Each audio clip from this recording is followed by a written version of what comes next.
தேவனுடைய நாமம் மகிமைப்படுவதாக. மீண்டுமாக இந்த அருளுரை துளிகளின் வழியாக உங்களை சந்திப்பதிலே நான் மகிழ்ச்சி அடைகிறேன்.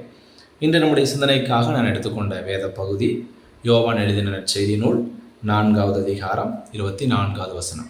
இந்த 24வது வசனத்தின் முற்பகுதி, அதாவது தேவன் ஆவியாய் இருக்கிறார் என்பதுதான் நம்முடைய சிந்தனைக்கான பொருளாய் இருக்கிறது. பிரியமானவர்களே, தேவன் ஆவியாய் இருக்கிறார் என்று சொல்லும் பொழுது இதனுடைய முதன்மையான பொருள் தேவன் உருவமில்லாதவர், அவர் அருவமானவர் என்பதுதான் இதனுடைய பொருளாய் இருக்கிறது. தேவனுக்கு முதன்மையான 3 குணாதிசயங்கள் காணப்படுகின்றன. 1, அவர் சர்வ வல்லவர். 2, அவர் சர்வ ஞானி. 3, அவர் சர்வ வியாபகர். சர்வ வியாபகர் என்று சொன்னால் அவர் உருவமில்லாதவர் என்பதை அது குறிக்கிறதாக இருக்கிறது. இந்த சத்தியம், தேவன் ஆவியாய் இருக்கிறார் அல்லது தேவன் உருவம் இல்லாதிருக்கிறார் என்று சொல்லுகிற இந்த சத்தியம் விக்கிரக ஆராதனைக்கு, உருவ வழிபாட்டிற்கு எதிரானதாக காணப்படுகிறது. ஏனெனில் உங்களையும் என்னையும் படைத்த தேவன் உருவமற்ற அருவமான ஒரு நபராக காணப்படுகிறார். இப்பொழுது நமக்கு ஒரு கேள்வி எழும்பலாம். என்ன கேள்வி எனில், தேவனுக்கு எந்த ஒரு உருவமும் இல்லை என்று சொன்னால் வேதத்தில் ஏன் தேவனுக்கு கண்கள் சொல்லப்பட்டிருக்கின்றன, காதுகள் சொல்லப்பட்டிருக்கின்றன, கைகள் சொல்லப்பட்டிருக்கின்றன என்கிற ஒரு கேள்வி நமக்கு எழும்பலாம். பிரியமானவர்களே, இந்த காரியம், அதாவது தேவனுக்கு கண்கள் இருக்கின்றன, காதுகள் இருக்கின்றன, கைகள் இருக்கின்றன என்கிற காரியமானது ஆந்த்ரபோமார்பிசம் என்று அழைக்கப்படுகிறது. இந்த ஆந்த்ரபோமார்பிசம் என்கிற கிரேக்க பதமானது 2 கிரேக்க பதங்களிலிருந்து வருகிறதாக எதிர்படுகிறதாக இருக்கிறது. அந்த 2 பதங்கள் என்னவெனில், ஒன்று ஆந்த்ரோபாஸ், இன்னொன்று மார்பியா. ஆந்த்ரோபாஸ் என்று சொன்னால் மனிதன் என்று பொருள்.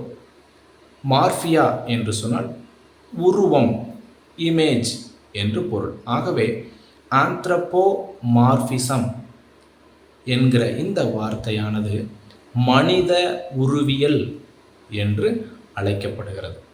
இந்த வார்த்தையின் அடிப்படையில் தான், இந்த இறையியல் சத்தியத்தின் அடிப்படையில் தான் வேதாகமத்திலே தேவனுக்கு கண்கள், காதுகள், கைகள் என்று சொல்லப்பட்டிருக்கின்றன. அதாவது மனிதர்களாகிய கண்களையும் காதுகளையும் கைகளையும் உடைய நாம் உருவமில்லாத அருவமான இறைவனை புரிந்து கொள்வதற்காக வேதாகமத்தில் இப்படிப்பட்ட ஒரு வழிமுறை, ஆந்த்ரோபோமார்பிசம் என்கிற மனித உருவியல் என்கிற ஒரு வழிமுறை பயன்படுத்தப்பட்டிருக்கிறது.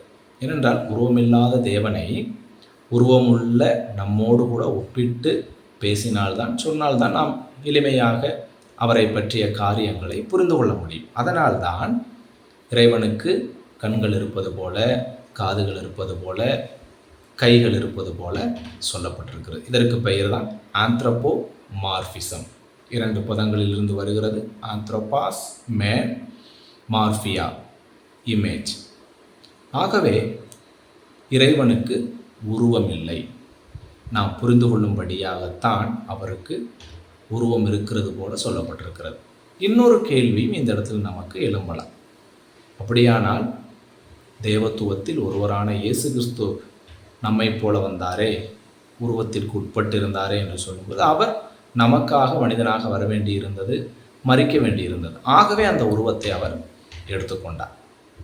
ஆனால் இறை தன்மையிலே இறைவனுக்கு உருவம் என்பது கிடையாது.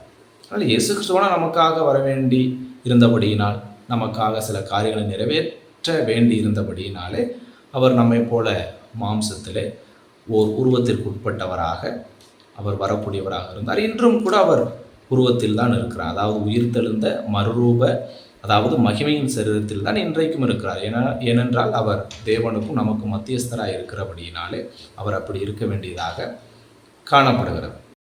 இதில் நாம் இன்னொரு சத்தியத்தையும் புரிந்து கொள்ள வேண்டியதாக காணப்படுகிறது. அதாவது எபிரெயர் 10வது அதிகாரம் அதில் 5வது வசனத்தினுடைய கடைசி பகுதி இவ்விதமாக சொல்லுகிறது: ஒரு சரீரத்தை எனக்கு ஆயத்தம் பண்ணினீர்.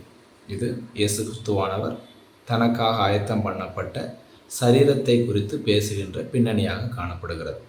பிரியமானவர்களே, இதனுடைய ஆழமான சத்தியம் என்னவெனில், நாம் பொதுவாக வேதத்தின்படி என்ன அறிந்திருக்கிறோம்? இயேசு கிறிஸ்துவானவர் நம்மை போன்று ஒரு சரீரத்தில் உருவத்தில் வந்தார் என்பதை அறிந்திருக்கிறோம். உண்மைதான். ஆகிலும் இதில் உள்ள ஒரு காரியம் என்னவெனில், இயேசு கிறிஸ்துவானவர் இந்த பூமிக்கு வரும் பொழுது அவருக்கு என்ன உருவத்தை, என்ன சரீரத்தை கொடுக்க பிதாவானவர் திட்டம் செய்தாரோ அந்த உருவத்தை, சரீரத்தை தான் மனிதர்களாகிய நாம் பெற்றிருக்கிறோம்.